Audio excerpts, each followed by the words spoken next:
మొదటిగా సిద్ధులు ఋషులు ఏంటి? కేవలం జుట్టు పెంచుకున్నవాళ్ళా లేదా గుహల్లో కూర్చున్న మిస్టిక్లా? వేద సంప్రదాయంలో ఋషి అంటే ధర్మాన్ని సత్యాన్ని నేరుగా చూసినవాడు.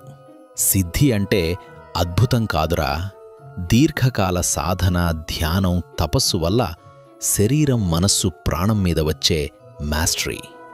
మనకు మిరాకిల్లా కనిపించే ఇది సాధకుడికి సైడ్ ఎఫెక్ట్ మాత్రమే. ఋషులు బయటి ప్రపంచాన్ని కాదు, లోపల వ్యవస్థని డీకోడ్ చేశారు. ప్రాణాయామం, ధ్యానం, మంత్రం, బ్రహ్మచర్యం ఇవి అన్నీ ఇంటర్నల్ టెక్నాలజీ. దానికి ఫలితంగా వచ్చినవే దూరదృష్టి, హీలింగ్, మనస్సు చదవటం లాంటి సిద్ధులు. తర్వాతి పాట్లో ఒక్కో సిద్ధి వెనుక ఉన్న తత్వం, ఒక్కో ఋషి సిద్ధుడు మనకు ఇచ్చే జీవన పాఠం ఇలా క్రమంగా తెరవుదాం. అసలు గొప్ప పవర్ ఏంటో చివర్లో తెలుస్తుంది.